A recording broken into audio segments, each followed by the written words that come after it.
자,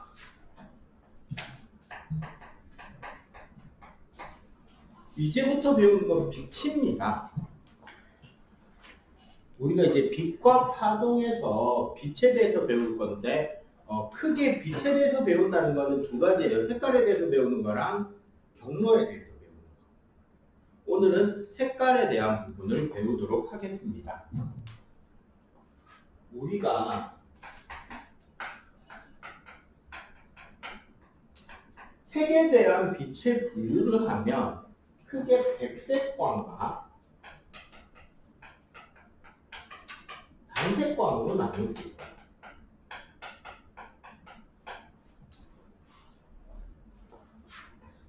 백색광이라는 것은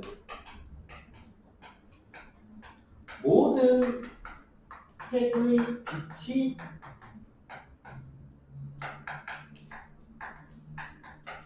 포함되어 있는 빛을 백색광이라고 해요. 사실은 모든 종류의 빛을 다 섞으면 무슨 색이 된다? 흰색이 된다는 소리죠. 단색광은 특정한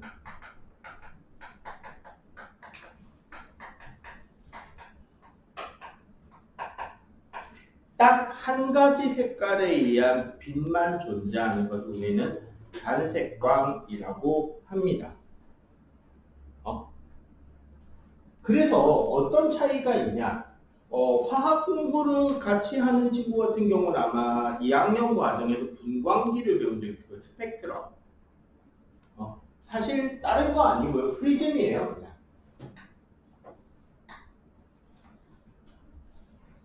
그냥 이런 프리즘인데 어떤 특징이 있느냐?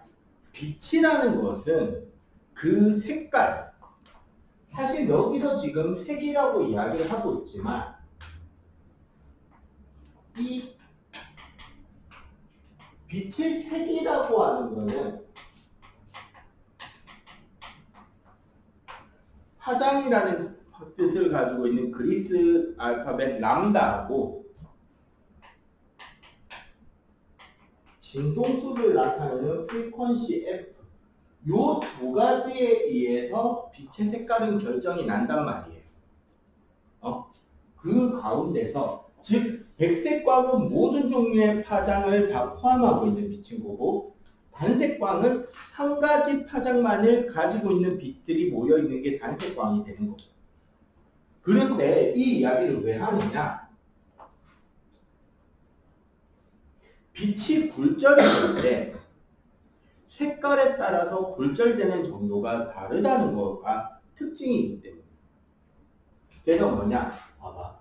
백색광을 이렇게 프리즘에 입사시키잖아요. 집어넣게 되면 프리즘에서 어떤 일이 일어나느냐? 파장이 가장 긴 붉은색의 빛은 가장 적게 꺾입니다. 굴절되는 정도가. 파장이 짧은 보라색 계열의 빛은 꺾이는 정도가 좀 더 심하다는 거예요. 그럼 우린 여기서 뭐가 생긴다? 빨주,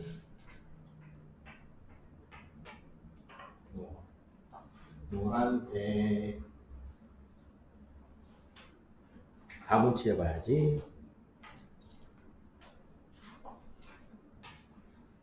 연두색, 녹색, 파란색,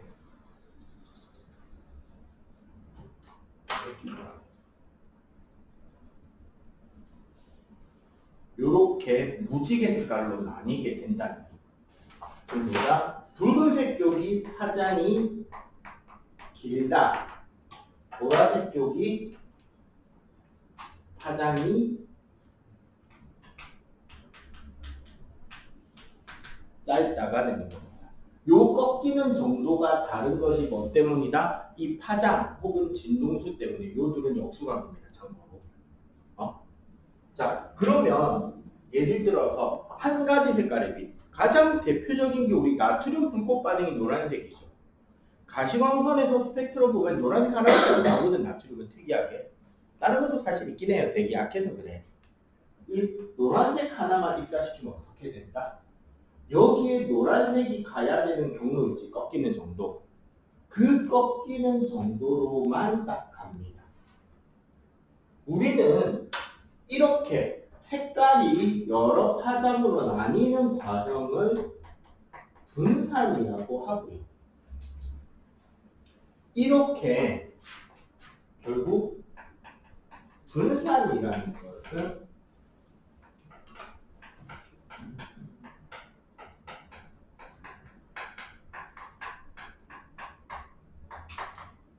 그 빛이 프리즘에서 굴절될 때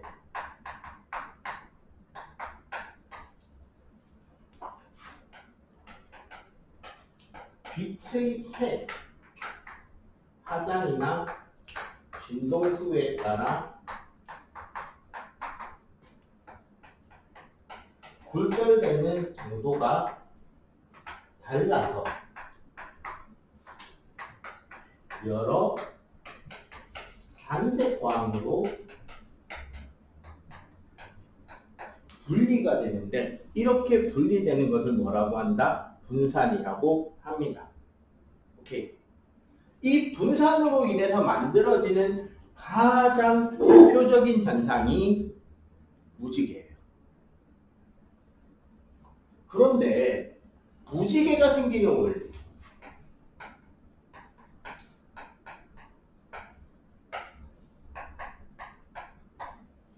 무지개라는 것은 결국 공중에 떠 있는 물방울에 햇볕인 백색광이 입사하잖아요. 그럼 어떻게 되느냐?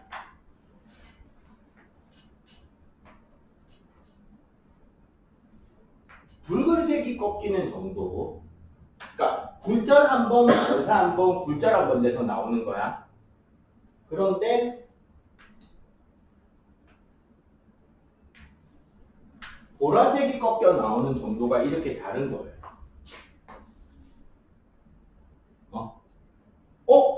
그러면 무지개의 빛이 나오는 걸 보면 아래쪽에 지금 빨강색이 나오고 위쪽에 보라색이 나오고 있잖아.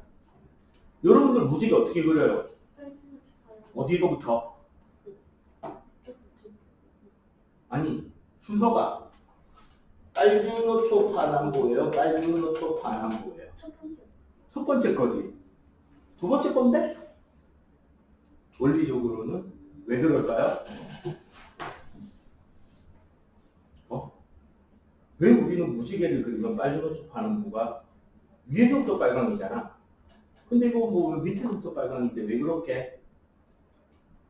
자, 1. 우리가 그동안 잘못 보고 잘못 그리고 왔었다. 2. 선생님이 뭔가 숨기고 있다. 몇 번? 2번이에요. 왜냐하면 무지개를 만들 때는 물방울 한 개가 만드는 게 아니잖아. 공기 중에 물방울이 많이 떠있고 그 많은 물방울들이 만드는 게 무지개잖아요. 이게 무슨 소리냐면 이 물방울에서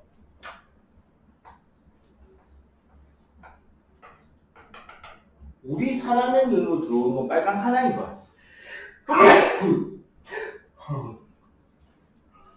그 말은 뭐다? 요 밑에 있는 어떤 다른 물방울에서는 우리 눈으로 들어오는 색이 무슨 색이 된다?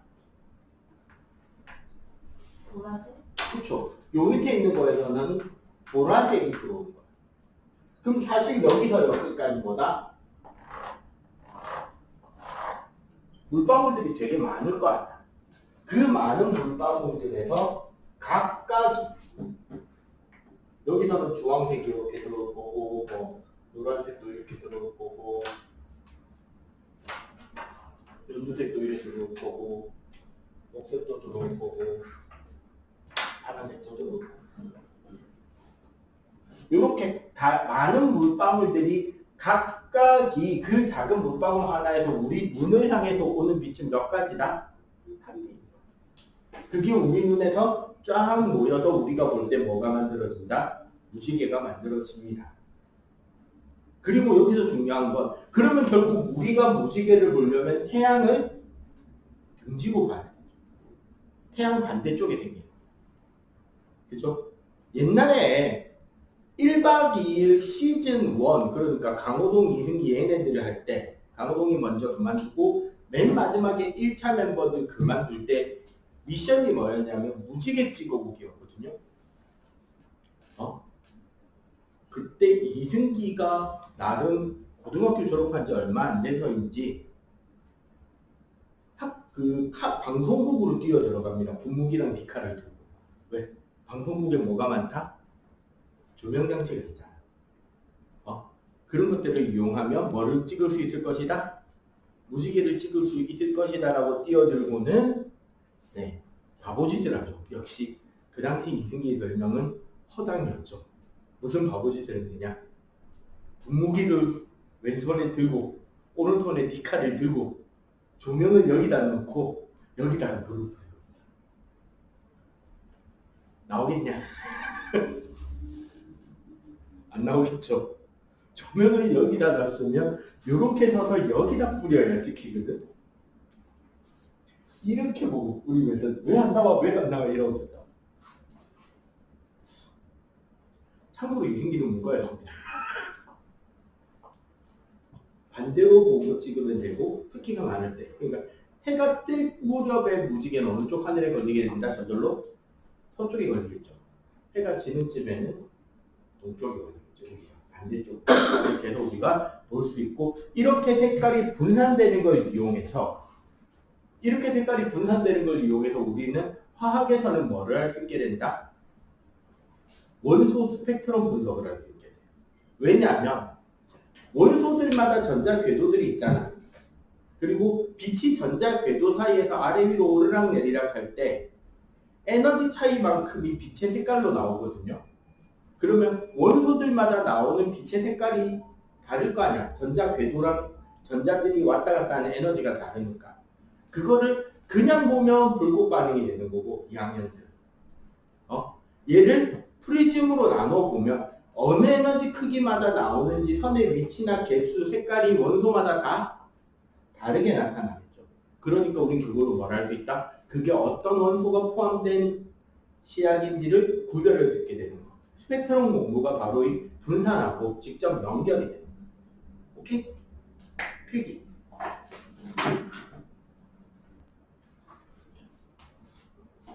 우리가 요 설명은 좀 빼먹어서 추가를 하고 갈게요. 본다라는 것, 우리가 뭔가를 바라본다라는 것은 눈이라는 감각 기관으로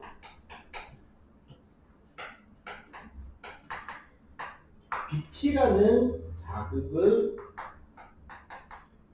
인지하는, 느끼는 것을 우리는 본다라고 합니다.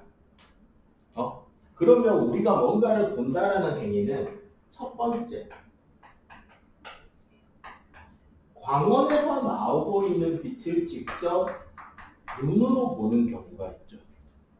발리. 그지? 우리가 태양을 바라보거나 전구를 바라보거나 모닥불을 바라보거나 하다못해 스마트폰 화면을 바라보는 것이 여기에 해당하는 거죠. 빛을 내는 물체에서 나온 빛을 직접 보는 행위. 맞지? 두 번째 행위는 광원에서 나온 빛이 어떤 물체의 표면에서 반사돼서 우리가 보는 것. 우리가 첫 번째 거를 보통 빛을 본다, 혹은 광원을 본다라고 하는 거라면, 이 두 번째 행위는 바로 뭐다?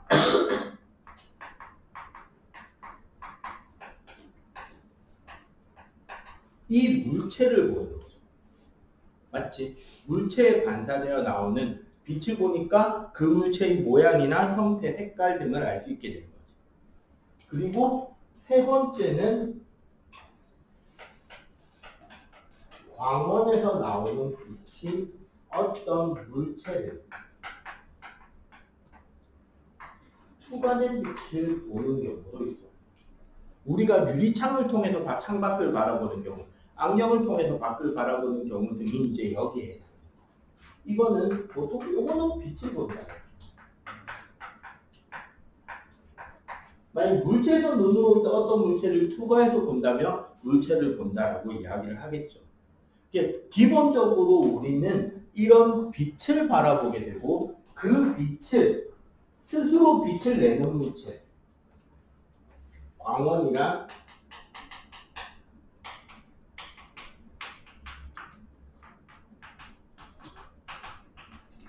스스로 빛을 내는 물체를 광원이라고 합니다. 그러면 어떤 것들이 광원일 수 있다? 일단 가장 유명한 건 태양이겠다. 그치? 태양빛이 광원이고요. 전구 LED, 형광등이 광원이겠죠. 우리 핸드폰 액정이나 핸드폰에 있는 LED 등도 광원일 것이고 집에 있는 TV도 광원이라 그러죠. 다른 광원인가요? 다른 광원이 아니죠. 왜? 다른 태양빛이. 그치? 태양빛을 반사해서 비춰서 보이는 것이 광원, 달이기 때문에 다른 광원이 아닙니다. 그럼 별은? 별. 자, 여기서 조심해야 되는 거, 우리가 바라보는 별 중에 항성이라고 스스로 빛을 내는 별들이 있죠. 우리가 이제 별자리를 이루는 별들은 광원이 맞고, 태양계 행성들은 수성, 금성, 화성, 목성, 토성, 얘네들은 우리 눈으로 볼 수 있단 말이야. 특히 샛별이라고 되게 밝은 별 있잖아요. 목성도 꽤나 밝고요. 얘네들은 광원이 아니죠. 왜? 태양빛이. 네, 태양빛을 반사해서 보는 거. 생태계에 광원이 있나요? 그러면 생명체 중에 광원인 녀석이 있죠. 반딧불이가 있고 바다에도 하나 있는데 아귀 있죠. 아귀. 이제 경상도 사투리 보면 아귀 같은 경우는 요 머리 위에 촉수가 있고 촉수 끝에 광원처럼 돼 있는 장치가 안 되죠. 그래서 얘를 자기 입 앞에서 막 흔들고 있어. 입 딱 벌리고 자기는 바닥에 쫙 붙어서 입만 딱 벌리고 자기 촉수 끝에 빛내는 걸 이렇게 물에서 살랑살랑 흔들고 있어. 그러면은 다른 물고기들이 그게 뭔 줄 안다? 미끼인 줄 알고 달려오겠지? 그래갖고 그거를 딱 먹으려고 가까이 오면은 지가 덕석 물어. 자, 이런 반딧불이나 아귀 같은 경우도 야광은 우리 야광 물질은 야광이나 형광 물질은 광원이 아닙니다. 이런 것들이 특징이다, 그죠? 자, 요 이야기를 좀 했던 이유가요. 하나 더. 그 다음에 직진성은 다음 시간에 경로 이야기할 때 할게요. 일단 우리가 본다라는 행위를 이렇게 이야기를 해야 그 다음 바닥 넘겨보세요. 합성에 대한 이야기를 할게요.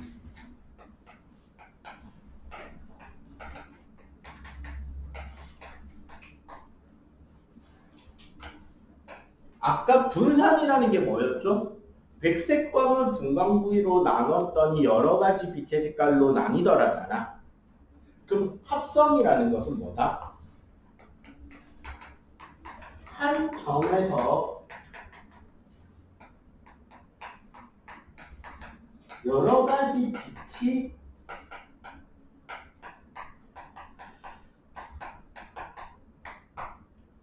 한 지점에서 나오는 여러 가지 빛이 동시에 우리 눈에 들어오게 될 때는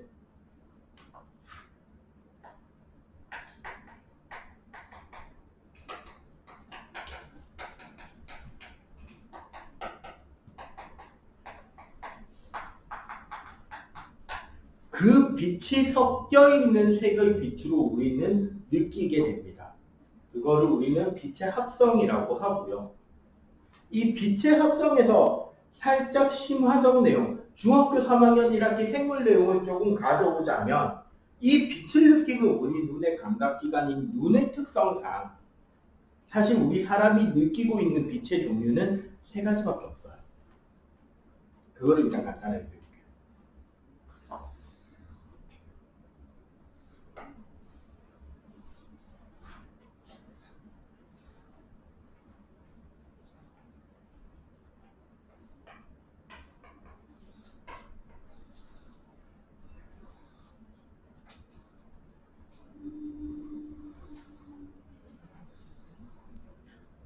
우리 사람의 눈은 이렇게 생겼습니다. 그냥 대충 그렸어요.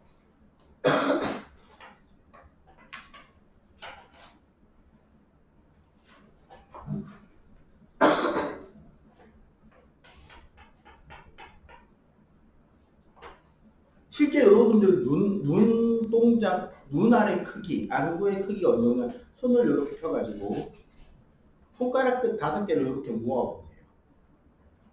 요 안에 들어갑니다. 딱. 그렇게 작지도 크지도 않죠. 요 안쪽 공간 크기가 자기 눈알 크기 정도쯤 된다고 보시면 돼요. 요만한 눈 아래 우리 손가락 정도의 굵기로 여러 개의 근육과 신경다발이 묶여 있어서 얘네들이 우리 그 해골에 보면 눈알 들어가는 자리가 크게 뻥 비어 있잖아. 그 안에서 이렇게 움직입니다. 자, 우리 안구의 구조를 간단하게 이야기하자면 일단 눈을 이루고 있는 막이 3개예요. 제일 안쪽이 망막이라 그래서 우리 시각세포들이 있어서 빛을 느끼는 곳입니다.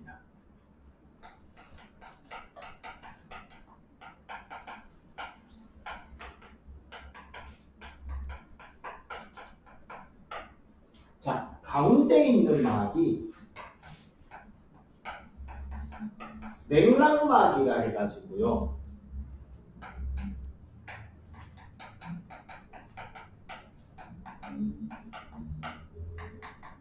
어둠 상자 역할을 하는 곳이에요. 여러분들 극장에서 조명 켜놓고 영화 보는 거랑 불 다 끄고 영화 보는 거랑 어디가 선명해요? 아니면 학교에서 빔 프로젝트나 이런 걸로 영상 수업할 때 교실에 불을 꺼놓고 봐야 화면이 훨씬 선명하게 잘 보이죠. 그거와 똑같이 실제로 우리 사람의 눈에는 먹물이 서 있는 게 아니고 그냥 눈동자의 바깥 벽 중에 하나가 검은색 벽이라서 그 방에 불을 꺼놓고 있는 그 효과를 내주는 겁니다. 그리고 이 3번째 제일 바깥쪽 막이 공막이라 그래서요. 공막이라 그래서 근육과 연결이 돼서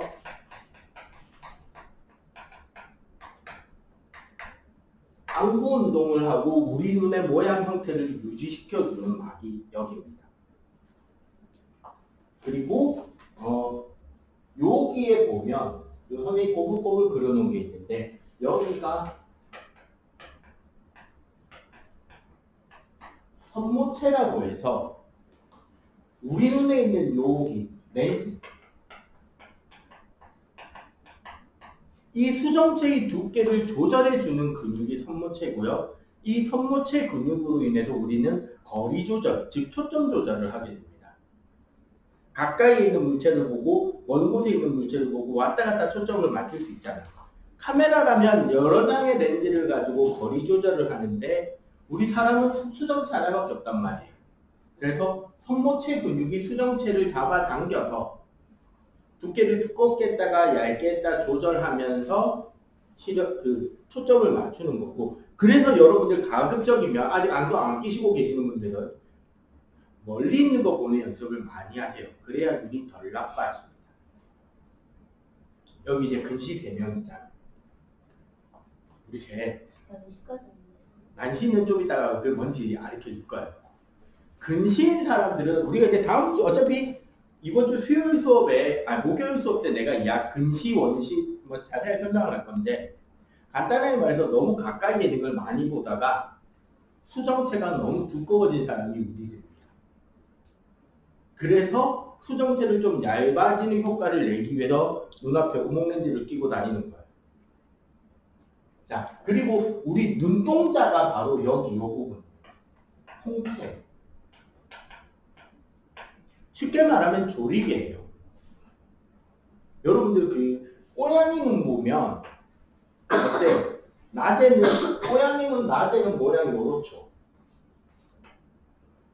밤에 이렇잖아. 고양이 눈은 홍채가 좌우로 열리거든요. 그래서 낮에는 이거를 쪼아놓고 있어, 눈부시니까. 밤에는 얘를 이렇게 많이 열어서 빛을 많이 받는 거야. 어두우니까. 사람의 눈도 그래요. 그래서 여러분들 극장에 가서 갑자기 영화 보다가 불 탁 꺼지면 처음에 안 보이다가 좀 있으면 다 보이죠. 이게 뭐냐면 우리가 홍채가 쫙 줄어들면서 여기 요 사이 요 공간이 동공이야. 빛이 들어오는 구멍. 여기를 키워놓는 거. 그러다가 영화 끝나고 불 탁 켜지면 갑자기 눈부시지. 좀 있으면 어때요? 적응되죠? 밝아졌으니까 이걸 쭉 줄여가지고 좋아하는 거. 그 다음에 제일 앞에 있는 이 막이 각막.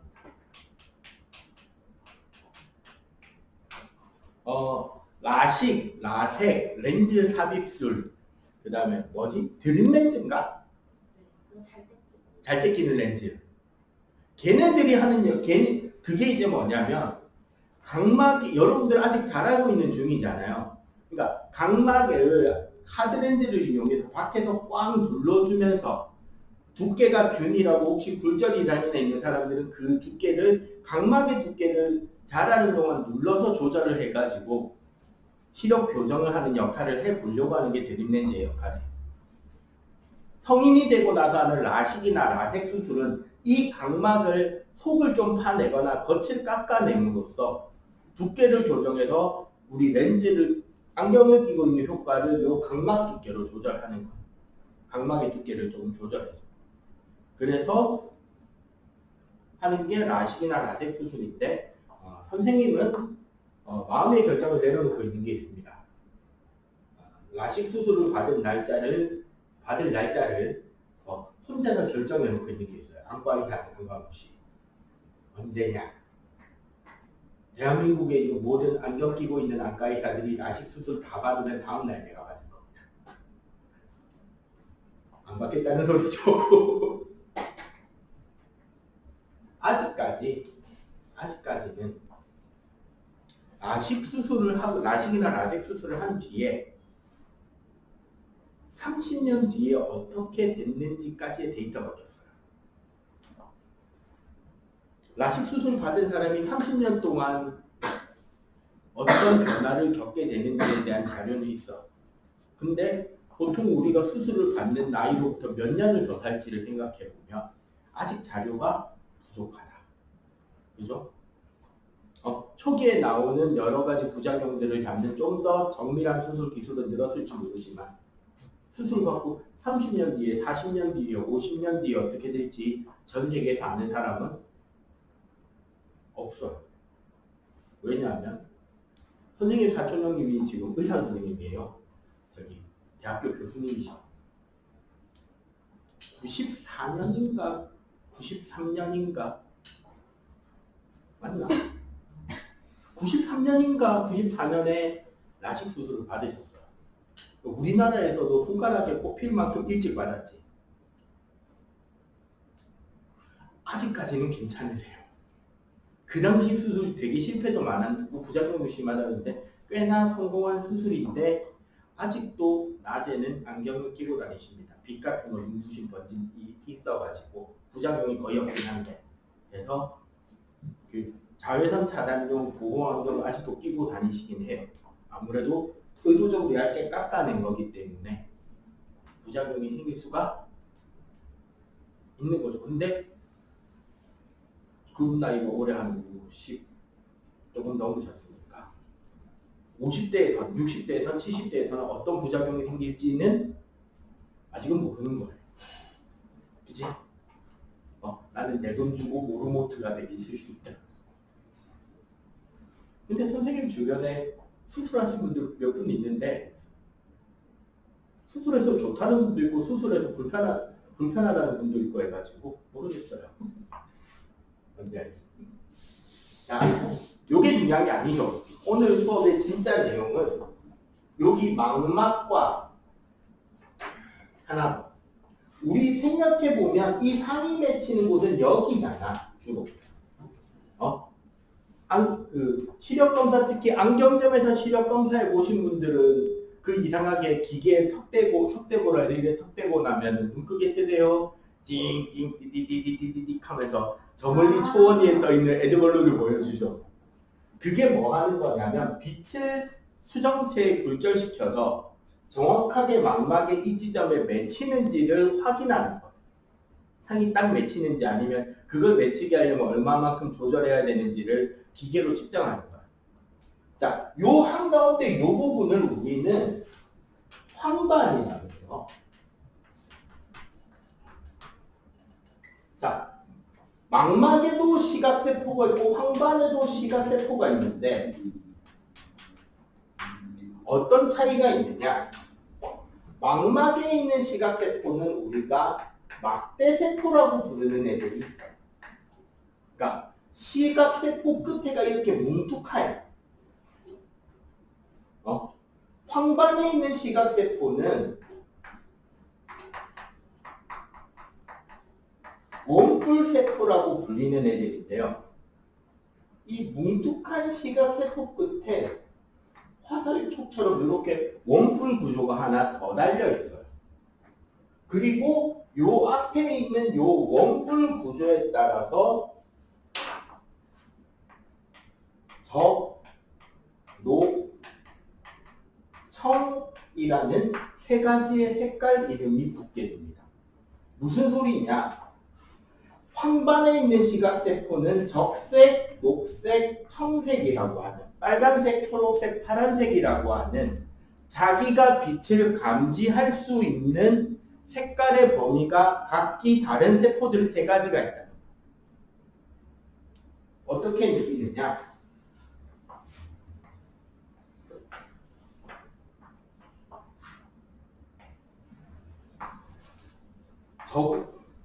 적색 세포가 느끼는 빛의 영역, 녹색 세포가 느끼는 빛의 영역, 그리고 청색 세포가 잘 느끼는 빛의 영역입니다. 이게 RGB예요. 우리 컴퓨터나 이런 것들을 보면 모니터랑 컴퓨터 연결하는 데이터 케이블을 RGB 케이블이라고 하는데 사실은 레드, 그린, 블루인 거예요. 그리고 이 세 가지 색깔의 영역의 세포들이 각기 자기 색깔이 얼마나 포함됐는지를 따로따로 인식을 하는 거예요. 그리고 그 정보를 뇌에다가 보내주면 뇌에서 정보 색깔들을 조합해가지고 이 정도면 무슨 색, 이 정도면 무슨 색 이야기가 나오는 거예요. 그리고 학교에서 여러분들 건강검진 받을 때 아마 한 번 정도 해본 적 있을 건데 그 이상한 책 넘기면서 책에 땡땡이 점이 잔뜩 찍혀있는데 보고 숫자 읽어라고 하는 거 검사해본 적 있죠? 있고 너희들은? 안 해봤어? 해봤어? 그게 뭐냐면 색각 이상 검사입니다. 결국 무슨 소리냐면 이 세 가지 세포가 다 제대로 작동하고 있는지를 검사하는 거고요. 세 가지 다 구별을 못하는 사람을 우리는 색맹, 한 가지 정도를 구별 못하는데 그게 그 정도가 약하면 색약, 심하면 색맹이라. 근데 특징이 뭐다? R세포와 G세포의 영역이 상당히 많이 겹치죠. 맞지? 그래서 저 두 가지를 혼동하는 경우가 되게 많습니다. 그런 사람들이 종록생명. 되게 유명한 과학자 중에서 종록생명으로 유명한 사람은 러시아의 과학자 멘델레예프. 주기율표 최초로 만든 사람이 생명이었대요. 어느 정도로 심했냐면 녹색 양말과 빨간 양말도 구별 못하는. 세 가지 세포 중에 하나의 기능이 약하면 그렇게 되는 거야. 그리고 참고로 선생님은 세약입니다. 그 책으로 검사하면 두 개를 틀려요. 네, 정밀검진까지 받아봤어요. 그래서 그거 검사하는 곳이 따로 있거든요. 더 정밀하게 검사하는 거. 그랬더니 선생님은 녹색세포의 기능이 약하대요. 정상인들에 비해. 그래서 뭐를 놓치냐면 노란색과 초록색이 아주 밝아지거나 아주 어두워지면 헷갈립니다. 보통 레벨에서는 구별 다 하고. 그래서 양대가 안 된다던가 약대, 항공대, 해양대가 안 된대요. 그러니까 비행기 파일럿 못했고 배 항해사 못하고 철도 기관사 못하고 약사가 안 된다고 이야기를 했었어요. 내가 기억하기에. 왜 그런지 모르겠지만 의사는 된대 했어. 지금 이거 하고 있으니까. 알겠어요? 자, 요렇게 우리가 색깔을 인지할 수 있기 때문에 우리가 느낄 수 있는 색깔은 뭐뭐뭐밖에 없다. 적색, 녹색, 청색밖에 없다. 그리고 얘네들이 겹치게 되면 다양한 색깔들이 나타난다라는 거. 그럼 어떤 색깔이 나타나는지는 잠깐 쉬었다 와서 할게요. 오늘 가급적이면 그냥 분산 정도 좀 설명 상세하게 하고 굳이 반사까지 안 갈게요. 네, 필기하게.